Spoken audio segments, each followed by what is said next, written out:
Hello, my friends. Welcome to Lindy's Magpie Reads. This is a place where I talk about books, and today I'm going to tell you about 7 books that I have finished recently. But before I get to those, a little bit of personal news. Some of you might know from if you've watched my previous videos that I was recently in New York.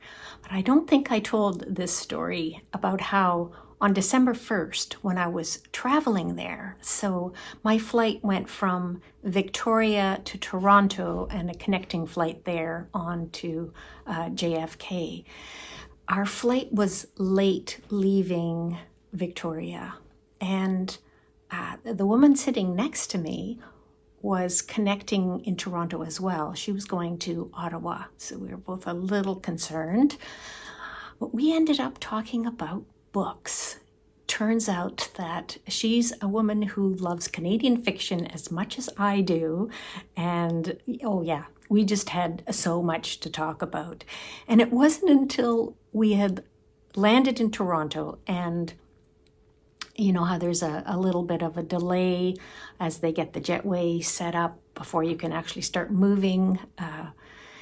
She pulled up a book on her phone, the book Birdie by Tracy Lindbergh. And she said, "This is me." So that's how I discovered that I had been talking to this author who I admire very much. I love that book. Tracy Lindbergh is a member of the Kelly Lake Cree Nation, and she was on her way to Ottawa to represent her nation at some meetings. Her book, Birdie, was in the Best Canadian Books of the 21st Century project that I did with Jolene of Bookworm Adventure Girl. I will link that video down below. And Tracy did mention that she has 2 books coming out next year. One of them she has done in collaboration with the Cree artist George Littlechild, who also did that cover that's on Birdie. So anyway, I'm pretty excited about seeing what's next from Tracy Lindbergh. Now, I meant to bring my short story advent calendar with me when I went to New York, but I forgot it. So when I came home, I just started with the date that I returned, December 14th, and I've been reading them one a day ever since. I just want to mention a couple of standout delights. So one was a story by Jessica Westhead, who's a Canadian writer. Her short story collection and also Sharks is outstanding. And I recently talked about her new collection, Avalanche. I will link that video down below. I think it was in October that I talked about it. The short story in the Advent calendar is called Conversations Over the Holidays, and it's a quiet domestic scene, 2 couples who've got together for dinner and drinks, and their kids are playing upstairs. Somebody tells a joke that's off color, and it's the reactions to that and how we think of ourselves as good people, even if we don't always act that way. And this idea actually came up in a novel that I finished recently, May Our Joy Endure, that I'm going to be talking about later on in this video. Another one of the short stories in this Advent calendar is by Jacqueline Baker, who I also really like, but I hadn't read anything by her for ages. Back in the early 2000s, her collection called A Hard Witching and Other Stories really impressed me. So, you know, I was just super pleased to encounter another story of hers. This one is called Downburned Road, and it's set in a remote Saskatchewan bush. a woman living there with her husband, wild animals all around. I recommend it. Okay, so on to the books that I have finished. I'm going to start with 4 nonfiction titles. Doppelganger, A Trip into the Mirror World, is by Naomi Klein. This is the inaugural winner of the Women's Prize for Nonfiction, and it also won a Canadian Jewish Literature Prize and was on lots of best lists. I'm sure that you've heard of it. So this was a choice for my feminist book club, and I was reading a hardcover copy from the library in New York. I ended up having to skip a few chapters, so I read about 2/3 of the book, and then I read the last few chapters. So I didn't quite finish a few towards the end, but I certainly read enough of it to know that it is excellent, certainly deserving of the accolades that it's been getting. Naomi Klein is writing about being confused with another author, Naomi Wolf, who wrote The Beauty Myth and other books. And our feminist book club also read a couple of books by Naomi Wolf. So this was interesting to contrast them. In the book, Naomi Klein mentions that she's also been mistaken for Naomi Campbell. And so this was Jessica's anecdote. So Jessica is my friend whose apartment I was cat-sitting at in Brooklyn. And on her flight back home from Australia, she said she was reading an ebook copy of Doppelganger, and her seatmate asked her what she was reading, and she said it's the latest book by Naomi Klein. And this guy said to her, "The supermodel?" So obviously Naomi Klein is getting mixed up all over the place.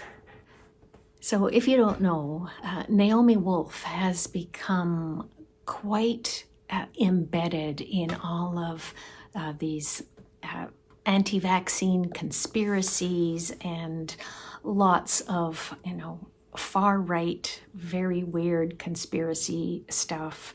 She appears on Steve Bannon's show. And Naomi Klein's views are so far distant from that. As you can imagine, it can be quite upsetting to be confused with her. But the way that Klein writes about it, I found really generous, actually, trying to understand like the underlying fears and what would cause Naomi Wolf to jump on that train, and also why so many people from the far right are finding common ground with people from the far left in all of this conspiracy stuff. So really, really interesting. Naomi Klein does talk about pre-pandemic anti-vaccine experience that she's had, because she reveals that her son is autistic, and so she had heard these false stories about vaccines before the pandemic even started. So much there to think about. This is definitely a book that I could reread and also get those few chapters that I missed out on at some time in the future. So these next four books are all in audio format. I'm going to start with Medicine Wheel for the Planet, A Journey Toward Personal and Ecological Healing, and it's by Dr. Jennifer Grenz, who is of Nlapakamuc nation and mixed settler ancestry. So she is an environmental ecologist, and she's a specialist in invasive species. So a lot of her work has had to do with reclaiming environmental sites, remove invasive plants, plant native species, and so many times those plantings have failed. So she started looking at why, what's going on, and discovered that the Western science paradigm is not sufficient. She started learning more about the Indigenous science worldview and found it so helpful. And the way that she outlines all of that difference in approach, it's just so well done.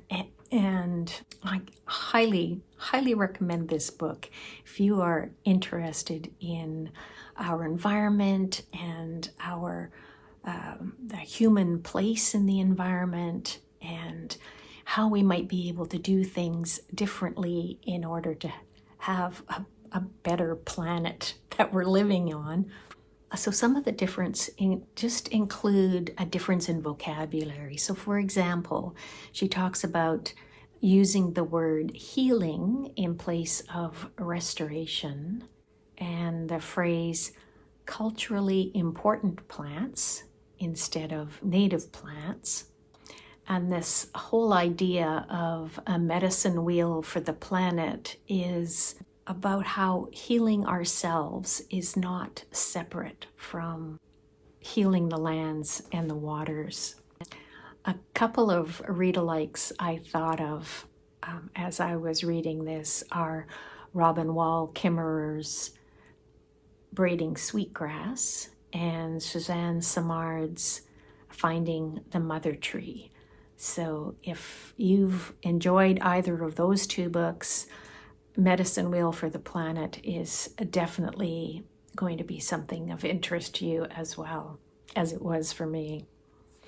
I saw Jennifer Grenz at the Vancouver Writers Fest. That's how this book came to my attention in the first place. And yeah, it's great. So this next book is a memoir, Shepherd's Sight, A Farming Life, and it's by Barbara McLean, and the audiobook is read by Robin Siegerman. So this is a rural memoir. Barbara McLean is looking back on 50 years of raising sheep on the same small farm in Ontario. So she's in her 70s now, she and her husband, and they have two children who've grown up and aren't interested in farming themselves. And she has a lot of questions about what is going to happen to their farm and many other small farms across Canada, family farms, where the average age of farmers is we're getting old. And in this memoir, she goes through month by month of what life is like for her. And it's full of these little anecdotes, dealing with sheep, dealing with surprises, dealing with aging, like not being able to handle hay bales in the way that she used to when she was younger. She has to worry about falling and having brittle bones, and needs farm help to come in, for example, to stack bales. And these young people don't do it to the same exacting standards, and so the stacks aren't as sturdy. You can't rely on being able to climb them and they won't fall. And Since I grew up on a farm myself, I found I could really identify with a lot of the things that she was talking about. We didn't have sheep, we had cattle. But the joys of having this agricultural connection to the land, a very appealing memoir for sure. So I've got another memoir for you. It's called There Is No Blue by Martha Baillie, and this one is read by the author. Martha Baillie is, as she says, a 12th generation settler in Canada. I believe she lives in Ontario. I had read her novel, The Incident Report, way back in 2009. It's fabulous. This book won the Hilary Weston Writers' Trust Prize this year. Deservedly so. It's outstanding. So she's writing mostly about her sister. In her family, there was just the two girls. Her mother was an artist, and her father was a mathematician. And her sister, who was just a few years older than her, Christina, was also a writer and an artist, but had possibly neurodivergence. She was diagnosed as having schizophrenia and had mental health struggles through her life. So her sister Christina was always the more docile child. Martha said that she herself was always rambunctious, and yet when their father, for example, put his foot down and said, "Okay, that's enough, girls," Martha was usually able to know when to obey, when to stop, and her sister wasn't. And so Christina was the one who got spanked more often. She did say that both parents use spanking. That was the era. But for her sister, this kind of punishment always came as a surprise. So years later, she described it this way. She said, "There is no blue. There is only out of the blue," which is where the title comes from for this memoir. Another thing was that their father liked to tickle them. And for Martha, this was a great game. She loved being tickled by her father. But for Christina, it was torture. That's how she looked back on it. She was afraid of their father. She didn't like being touched. And yeah, so they just had such different experiences. So the two of them worked together on a joint book called Sister Language. And just before that book was published in 2019, Christina took her own life. She was 61 years old. So that's sort of the main thing that Martha Baillie is writing about in this book. Her relationship with her sister, dealing with grief and guilt. I just found it such a moving, interesting memoir. She describes her sister's writing in a way that I found connections with other books that I'm reading. So right now, I'm buddy reading Clarice Lispector's Agua Viva with Natalie of A Curious Reader. And, I'm about halfway through it right now. This is a text that's really unusual. If you've read it, you know what I'm talking about. But so Martha is describing Christina's writing. In Christina's words, she says that she was primarily interested in pattern using a part of her brain she called AUT, short for autism.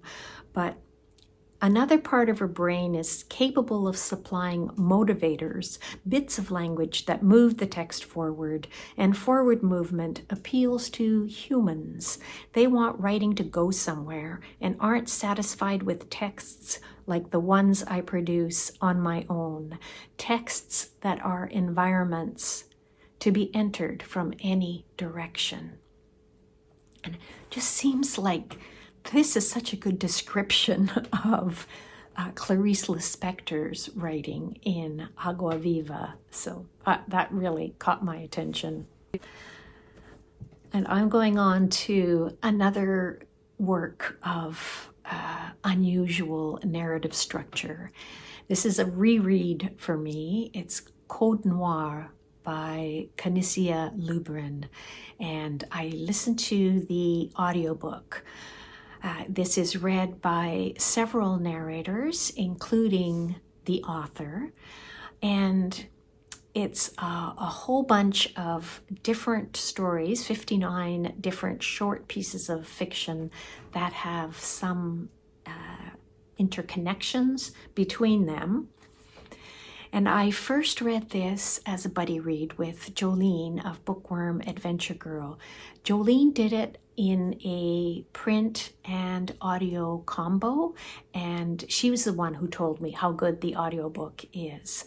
And when I had the opportunity to check out the audiobook from the library, I jumped on it because I felt like there was a lot more that I could get out of the text from a rereading, and I think that's true. And I think I still need to have more rereadings before I get even more of a sense of what Lubrin is doing in this novel.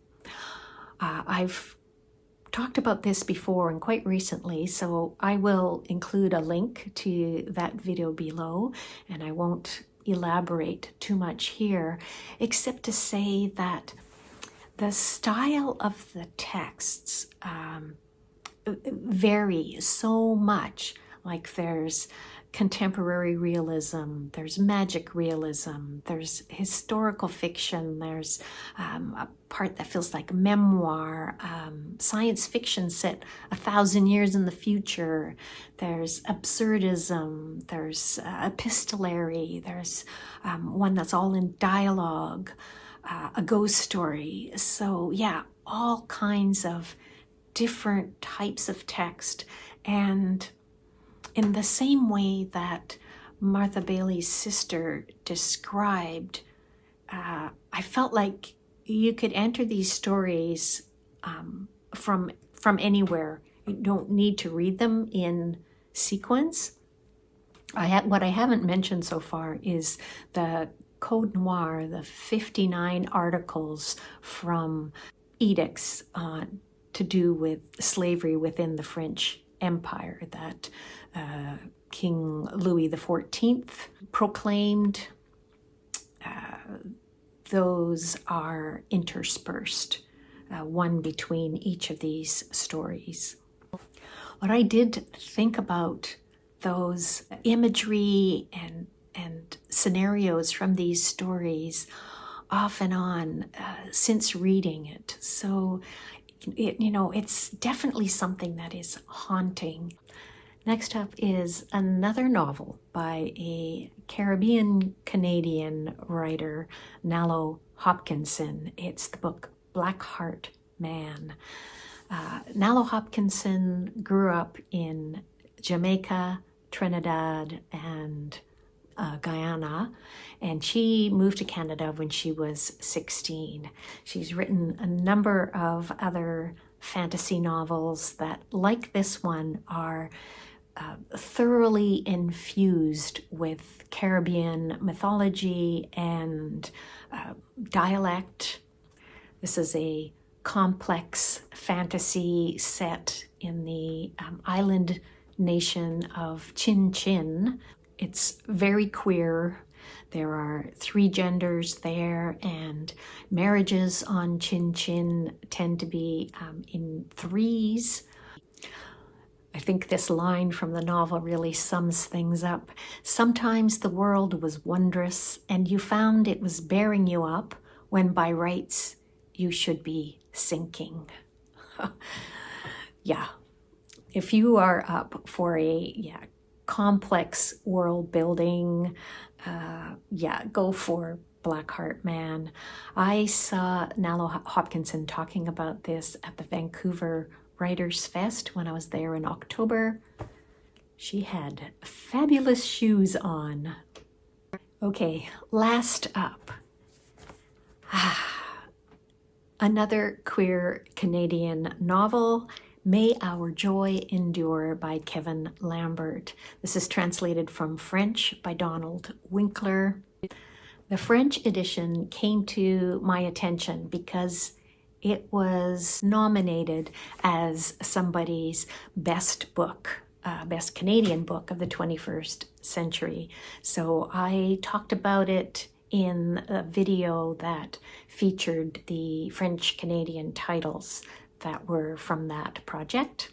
I'll link the video down below. The English translation just came out this fall. I can't remember if it was September or October.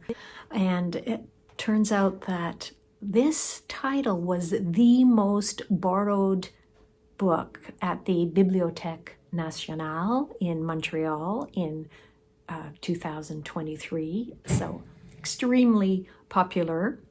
It won the Prix Médicis, the Prix Décembre, and the Prix Ringuet, and it was also shortlisted for the Prix Goncourt, so multi-award winning. I have previously read a novel by Kevin Lambert. It was the same translator, and the book was called You Will Love What You Have Killed. So my friend Sarah from Roadworthy buddy read this book with me.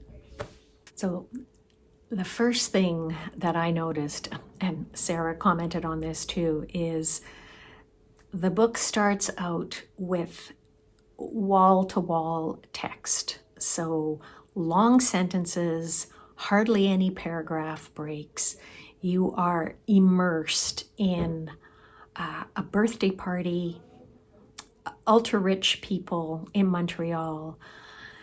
There's a breeze that's kind of flowing through, and you're entering different minds of these people who are at the party. So it's quite disorienting on many levels as you start to get to know quite a wide cast of characters and also what's going on. So the two main characters are Céline, who is white, very rich. She's bisexual. She's a world-famous architect, and she has been chosen to do a huge project in Montreal. First time that she's done a huge project in her hometown. So she's famous around the world, but hasn't got a big project in Quebec. And then the other main central character is her senior architect who's in charge of the Montreal office, Pierre Moïse, and he is Haitian Canadian and he's gay. So this is another very queer book, and so many social issues are addressed. So that part is extremely up my alley. So even though I was initially resistant to the style of the text, I soon became, used to the flow of it, noticed the sharp humor. These social issues include misogyny, racism, homophobia, gentrification, social and financial inequalities, housing crisis issue. And we got to see these characters from different points of view all the time, and they're so complex. So for example, Celine, sometimes I found her so sympathetic, and other times she was despicable. And the way that so many of these characters could justify their actions. So, we think of ourselves as good people, even when we're doing things that are harming others. So it's just portrayed so well in here. One of the things that kind of bothers me when people are describing novels as, where the author is trying to do too much, because personally I like it when an author does that. So, that's a signal for me. Oh, that might be a book that I want to read. Well, in this novel, Kevin Lambert is doing a whole lot, and he's doing it very successfully. There are so many threads that come together in it. Blew me away. It is outstanding. I loved it to bits. Sarah and I talked about the cover design, by the way. So the North American design is this yellow cover by Zoe Neville. And I think the Golden Age Dutch type imagery on the cover really captures the greed, the decadence, the sacrificial creatures, because there's scapegoating that goes on in the novel, and also the reminder of mortality. Celine is nearing 70 years old. There's a birthday celebration for her. So, it's not historical fiction, but I think the bright yellow on the bottom and the way that Kevin Lambert's name is separated makes it clear that this is something new and modern. Now, when it came out in French, it had a simultaneous release in both Quebec and in France. And it's interesting that both of the French covers have this cool blue, more emphasis, I think, on the surreal and design and architecture. So I'm not sure that I favor any of these covers over one another, but I'm curious to know if you were picking up this book, or even if you have read it, do you have a preference for any of the covers? Let me know in the comments down below. That is all I've got for you today, so please do say hello. Anything else that you want to tell me in the comments, I'm always happy to hear from you, and I wish you all happy reading, and I'll see you all soon in the next one. Bye for now.